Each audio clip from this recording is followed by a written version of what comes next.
Well, good morning, guys. It's wonderful to be with you again today for another one of our morning prayer times together. It is the 28th of August, it's Friday. And yeah, at the moment with our morning prayers, what we're doing is we're really getting into the gritty part of Mark's Gospel. We're getting to that part where it's going to talk about Jesus, his arrest, his torture, his conversation with Pilate, his crucifixion, and then his resurrection. We're really getting into the parts which form the absolute core of the Christian faith. And because of that, it feels very important that we give it full focus, that we really, really get time to get into these passages, because it's in these passages that the heart of the Christian faith is there, but also the heart of what Jesus' death actually means for you and for me. Well, here in these passages is where it lies. And so it's really important, I think, for us to work through those passages and to give them the kind of space and time that they deserve. So I'm going to read the passage in a minute that we're on to today, and it's a very famous passage. It's the one that comes from the Garden of Gethsemane. It's in Mark chapter 14, verse 32. It starts, but this is the Garden of Gethsemane, and this is the real kind of beginning towards Jesus being arrested and his crucifixion. Just a little background to it. So what's just happened before this is Jesus has been causing trouble in Jerusalem. He's been questioning those in religious authority. He's been really undermining the priests and so on and so forth, and they are fed up of him. They're fed up of the trouble he's causing. They're fed up of what he's saying and what he's making them look like, and they have decided it's time to get rid of him, and there is an actual plot to kill him. We've also then learned that Judas has signed up to this. He has asked for some money, and Judas has decided that he will be the one to sell Jesus out to those in religious authority so that Jesus can be arrested and killed. Jesus has also just had the Last Supper during the Feast of Passover. If you remember, in a couple of times ago, for our morning prayers, I talked about Passover being this Jewish festival which celebrates the story from the Old Testament when the Israelites, the people of God, the Jewish people, were in slavery in Egypt, and Moses came and was rescuing them, and there was plagues that were sent, and one of them was the angel of death. But those who followed God, those who were Israelites, those who were of the Jewish faith, if they put a little mark on their door in lamb's blood, then the angel of death passed over their house. So literally the Passover. Well, that feast was celebrated in Jesus' time, still celebrated today, that feast of Passover. So Jesus was with his closest followers celebrating the feast of Passover, and there, whilst having the meal, he says, it's not the lamb's blood that will rescue you. It's not the lamb's blood that will help make sure that death passes over you. It is my body and my blood. And he instigates the first ever communion. This is my blood. This is my body. Straight after that, he talks to his followers about the fact that things are about to get very difficult, and he says that all of them will fall away. Not one of them will stay loyal to him during these very difficult times. And Peter says, that's never going to happen. I'll be with you even unto death. And Jesus turns to him and says, no, you won't. In fact, you'll even deny that you know who I am. And they all argue against it. And immediately after that discussion between Jesus and his followers about the hardness and the fact that they're going to deny knowing him, they go to the Garden of Gethsemane. And that's where we pick up the story now. So this is Mark chapter 14, starting to read at verse 32. They went to a place called Gethsemane, and Jesus said to his disciples, sit here while I pray. He took Peter, James, and John along with him and began to be deeply distressed and troubled. My soul is overwhelmed with sorrow to the point of death, he said to them. Stay here and keep watch. Going a little farther, he fell to the ground and prayed that, if possible, the hour might pass from him. Father, he said, everything is possible for you.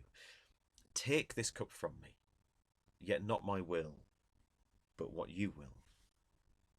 Then he returned to his disciples and found them sleeping. Simon Peter, he said, are you asleep? Could you not keep watch for more than 1 hour? Watch and pray so that you will not fall into temptation. The spirit is willing, but the body is weak. Once more he went away and prayed the same thing, and he came back and again found them sleeping, because their eyes were heavy, and they didn't know what to say to him. Returning a third time, he said to them, are you still sleeping and resting? Enough. The hour has come. Look, the Son of Man is betrayed into the hands of sinners. Rise, let's go. Here comes my betrayer. Now, this is an amazing passage. And it's absolutely phenomenal. In here, what we see is the setting of the scene for Jesus being arrested and ultimately going to his crucifixion. But also, what we see is Jesus' vulnerability, his absolute humanness, and his willingness to share those vulnerabilities with those closest to him, those close followers he's got. Look at the start of the passage again. So, Mark 14, chapter 32, look at the start of it. He took Peter, James, and John along with him. They're his closest followers, the closest friends he's got. And he began to be deeply distressed and troubled. My soul is overwhelmed with sorrow to the point of death, he said to them. Now, isn't that amazing? What we so often want from our leaders and ask is that they do not show any sign of weakness or vulnerability, or at times even humanness. We say we want them to be strong, we want them to be stable, we don't want to doubt that they've got it all together. We have to have them in this kind of perfect kind of model of leadership, which there is never any bump, there is never any downside, it's all just fine. That's what we want from leaders. And I think what I've fallen into sometimes as well is being a priest, being in that leadership role. I find myself falling into that thing of I can't show any weakness, I can't show vulnerability. There's a particular picture of that I need to kind of show of what it is to be a leader, especially a Christian leader, which means I don't have doubts and I don't have problems, and there's never any times when my soul is deeply distressed and filled with sorrow. But of course it is. So often what each one of us do is try to put a mask on things and to display what we think the other person wants to see. Remember that in this moment with Jesus, with his followers, he's told them things are going to get bad. He's just told them that his body and his blood is going to be given for them. He's just told them that they're going to fall away. What they're looking for is some kind of reassurance. What they'd be looking for is, well, Jesus told us that things are going to get a bit bad and it's all going to be not very good. I really hope he really reassures us. Instead, what he does is he tells them and shows them that he is as troubled by this as they are, that he is struggling with this, to the point that he goes on his own and prays to God his Father that it might not happen. Please, if it be possible, take this cup from me. I don't want to go through with this. So in that first part, what we really see is the true human nature of Christ. He is both human, fully human, and fully divine. We see that fully human nature. And that for us gives us confidence that we can be where we are. When things are difficult, when we are in places where we're struggling, we don't need to try and pretend that everything is just fine. We're allowed, especially with those closest to us, like Jesus did here, he had his closest friends, to say, I'm struggling. I'm not in a good place right now. This is hard and I need you. And I think that's why as the passage goes on, Jesus is really disappointed with them and a bit upset with them, because he's turned to them. He's displayed his soul. He said, this is where I am. I am sorrowful and in a place of distress. I need you to stay here and keep watch for me. And he comes back and finds them sleeping. And Jesus is like, I asked you for help. I needed you in that moment. You're my closest friends. And it's why they feel, they've let him down. There's a bit later on where Jesus comes back again and again he finds them asleep. And they don't know what to say to him. They know that they've let him down. But I think for each one of us, that first part of the reading should give us confidence that even as followers of Christ, even as Christians, even as people who talk about faith, whatever that faith looks like, we're allowed to have down times. We're allowed to have weaknesses and vulnerabilities. We're allowed to have places where it's hard. We're allowed to just at times say, this is rubbish. This is hard. Do you notice when Jesus says to his friends, he says, my soul is deeply distressed and troubled. It's overwhelmed with sorrow to the point of death. He doesn't finish it by saying, oh, but I know it's all going to be all right and it's all part of God's big plan and actually he's got me in his hands and everything's going to be fluffy and lovely. No, he just says, this is rubbish and hard and I am in a dark place. End. We need sometimes to be able to say, this is rubbish, without the caveat of, oh, it's going to be all right though, without the cliches. Now, faith does tell us that there is hope, Absolutely, we need to hold on to that.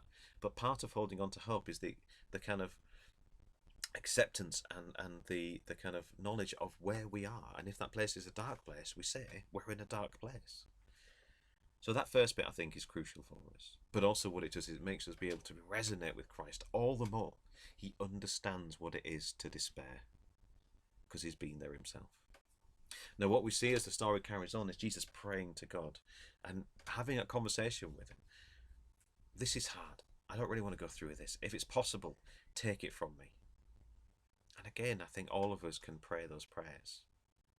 God, I don't want to do this. This is horrible. I don't want to have to go through this. I don't want them to go through this. Please, if it's possible, take this from me. But then Jesus finishes it with the most incredible act of self-sacrifice. He puts aside what he wants. He puts aside his own desires and says, even though I'm struggling, even though I'm in a really tough place, and even though I don't want this to happen, if this is part of your will, then I'll follow it. Now that's hard. That is hard.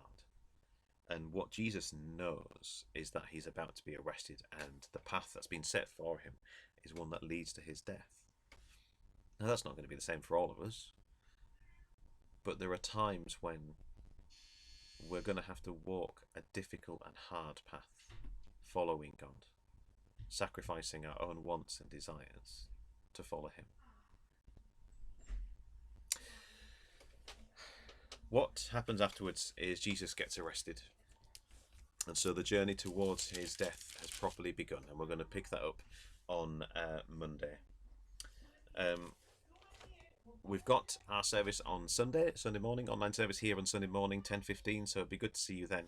But next week, we get into Jesus being arrested, we get into his dialogue with the elders, we get into this dialogue with Pilate, and we get towards his crucifixion.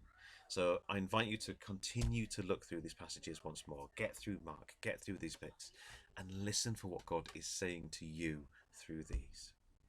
Today, the message is this: you can be where you are with God. You don't have to pretend. You don't have to put the mask on. Be yourself, even if in the moment you're in a dark place. What we're going to do is say the Lord's Prayer together, and then we'll go about our day. So let's pray. Our Father, who art in heaven, hallowed be thy name. Thy kingdom come, thy will be done, on earth as it is in heaven.